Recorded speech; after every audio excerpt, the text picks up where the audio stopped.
Hey guys, Iceman here, and this is my Bloody Barbarian.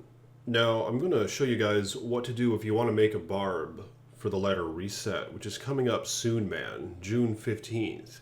So hit that up. I'm definitely going to be on it starting the first day. I'm pretty damn excited. I'm going to make a sorceress and a blizz sork at that, a cold sork, purely. Something that I haven't really tried before, so I'm excited to do that. But the Barbarian has been a really good time, man. And it's actually pretty fast, relatively speaking, you know what I mean? It's certainly not optimal when it comes to the fastest damn melee build or build all around in the game, but it's pretty fast. Using Frenzy to get your faster run walk up, you can really run through the pits no problem and make waste of the council members, and of course item find them so you can chance to get a double drop and things like that.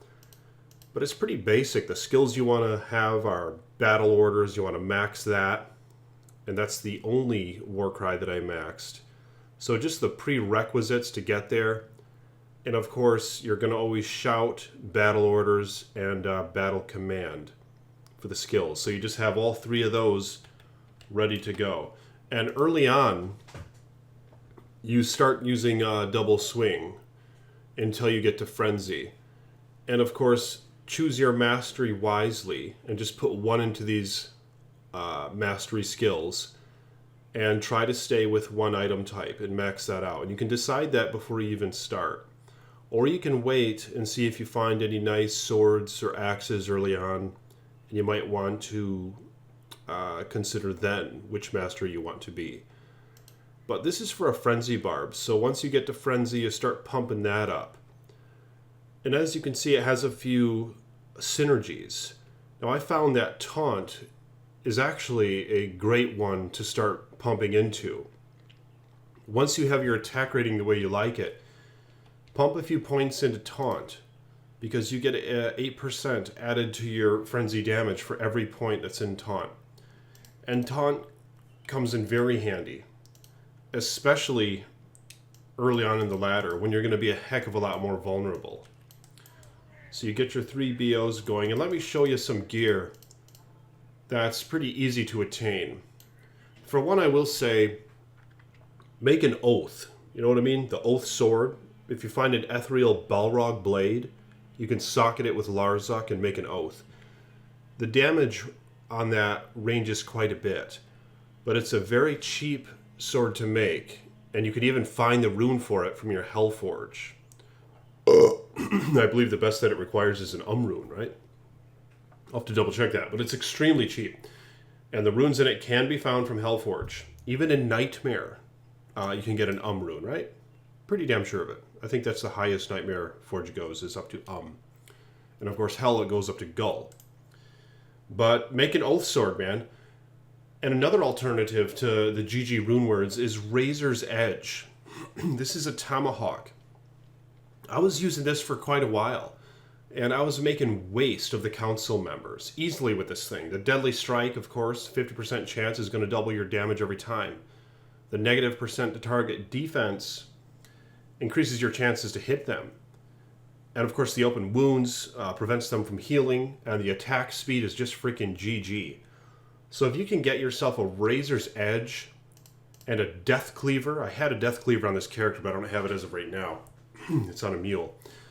But Death Cleaver is great as well. You don't have to get an ethereal one. Those things are damn expensive. Just get a plain one. For a while I was running Death Cleaver and Razor's Edge for Frenzy, and it worked out great, man. And you want to get early on for a nice body armor is Duriel Shell. Very cheap. You can find it in Nightmare. I was using that for a little while as well with the barb. Cannot be frozen on it, so you don't have to be reliant on your Raven Frost. Pretty sure those cannot be frozen on it, right? I'll have to verify that. But Duriel Shell is a frickin' GG armor when it comes to cheap shit. Now here's the gear that my guy's using. And this guy has, for the most part, endgame stuff. Except for the rings. I transfer them over to my paladin.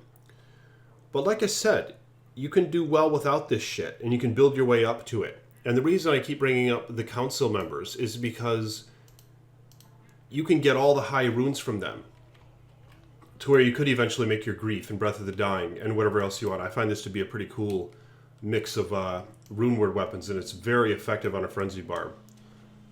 So far, it seems to be my favorite combination of weapons.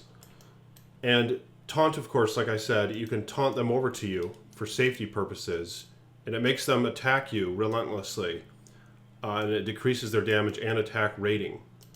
So it's very handy. You can go to the back and just taunt them over to you like this, and it's very effective. But yeah, the council members, with your item find, you can get a lot of good runes from them. People find Burr, I believe Zod. It can drop the highest rune in the game from council. So then you can start making all your GG gear, man. I would recommend the first sword to strive for, or axe, depending on whichever one you're going with, is going to be Grief. Because it's rather cheap. All you need is that low rune, which is the most valuable one here. You get the low rune, you're not far from Grief. And you got to find your base, obviously. You can find those in the cow level, or the pit, or wherever. Just run low MF and search for the base weapon. But Grief has got to be the highest damage weapon in the game, because it gives you that base, that core number damage. See, it gives damage 378, this one, and it ranges from 340 to 400. That's just pure raw damage, man. That's before all the multipliers. So it scales significantly with the multipliers. That's why the base damage is so epic. And of course, you can get that with your small charms as well. Yeah, your multipliers will really bump that up. See, it says only 2 damage, but as you can see here, it actually adds a lot more than that, because of all my multipliers. But my Frenzy, my Fortitude gives 300% enhanced damage, my Mastery, and so forth. My Merc Aura, which I'm not even sure if he has active yet. But if you're going to go Barb with the beginning of the ladder, it's going to be somewhat of a difficult journey. And but it is doable, because once you get to Hell, you can just start running the Travicle and start collecting the frickin' runes, man. And even Nightmare Trav would probably be alright. I haven't experimented much with that. Oh, look at that pretty shield. But it would be a good way to go. And before this even, though, you're going to want to do the pit. Just get the Outer Cluster and Hell mode, and then you can run the frickin' pit. And I found all sorts of stuff in the pit. It's a level 85 area, so the best stuff in the game can drop there. So you could find up to a Zod rune there. But look at how fast this is. And put Frenzy on your right click, and on your left is what I like to do. Because then if you hold down your right click, he'll auto attack everything that's in his way, see? So it becomes very effective. Yeah, and I usually try to item find. Oh, look at this, a unique ring. Usually try to item find the bosses when I kill them. Oh my god, what is this ring, man? Let's check this out. Let's see what we have here. Oh, a Dwarf Star. Yeah, that's a nice, cheap, but practical ring because of its defensive purposes. The magic damage reduced really adds up, and the Fire Absorb is nice to have. A lot of fire damage in this game, especially in Act 4.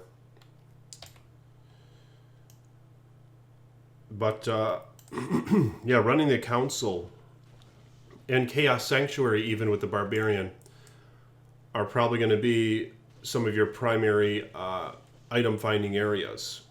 And the pits as well, because it's an 85 area and it's very easy to get to.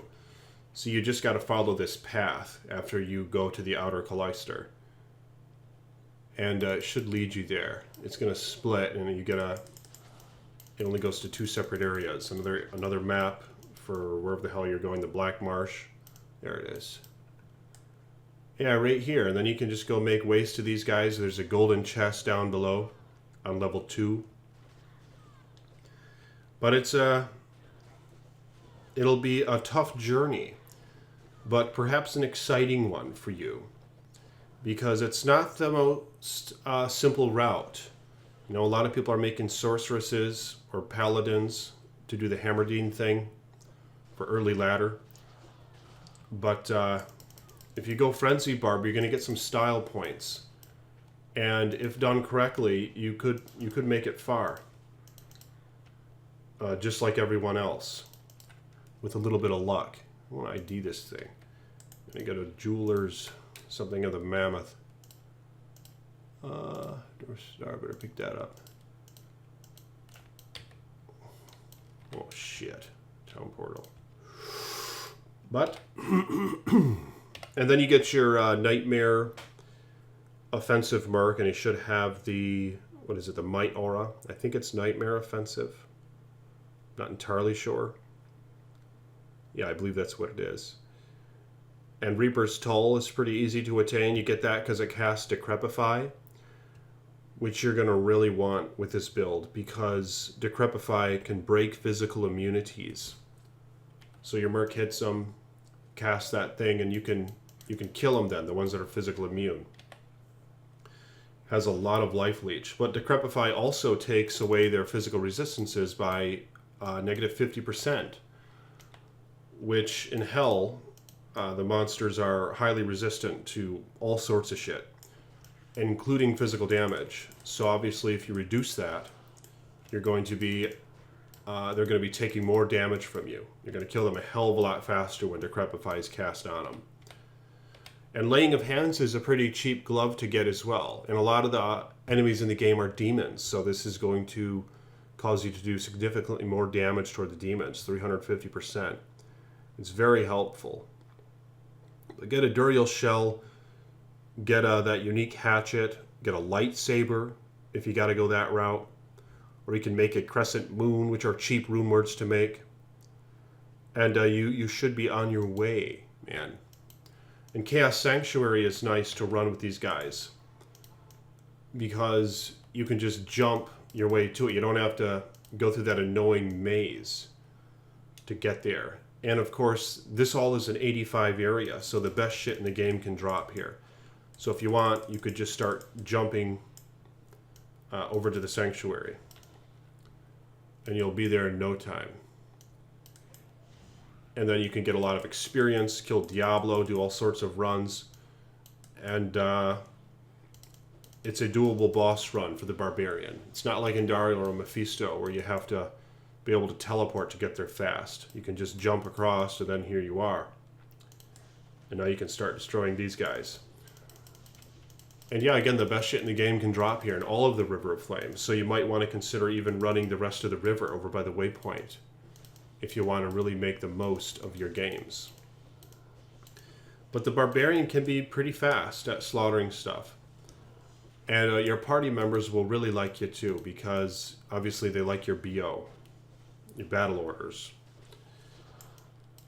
But what do you guys think about that? Just some quick advices on what to do if you do make a Barbarian for the ladder reset. And of course, you're going to want to have a team, and you're going to find all sorts of people rushing early on in the ladder season. So you will be a good asset to your team with your battle orders. And basically you get to Act 5 as fast as you can, and then you do tome runs from like 16 to 24, then you do Ancients, then you do Bell runs. You can do Bell walks, is most likely what people are going to be doing in the games, up until about level 40. And then you guys can go to Nightmare, and similarly, you'll get to Act 5 as quick as you can. And I would recommend, obviously you can't do the Ancients until, I think it's level 40 in Nightmare, or level 41. But then I would stay there until at least level 70. And then you can start making your way up in Hell. But I like to take my time. You know, it can be really enjoyable if you take your time, especially when you get to Hell. I like to really take in the experience in Act 1 and go through there and slaughter demons on my own time. You know what I mean? And not really be pressured to run the race so much. And that's what I like about the ladder, is just that you have to start over, man. You lose all your awesome stuff because it's on the non-ladder characters. So everything is very rewarding and fresh at the beginning of the ladder. So that's why I think it's a good time. Because there's nothing like just running through the den of evil with a little club in your hand in the search for anything and everything that'll be useful, which the options are broad and wide then. Because every couple minutes, basically, you're finding upgrades and things that get you through. It's a great time starting over. So, but let me know your thoughts on these matters, and what do you think about this basic advices that Iceman has to offer you for making a barbarian at the beginning of the latter season. Like this damn video. Appreciate you guys. The channel is growing, and I would like to get to 1,000 subscribers so I can get monetized, hopefully. So help me get there, man. Spread the word. More videos to come. Peace with you.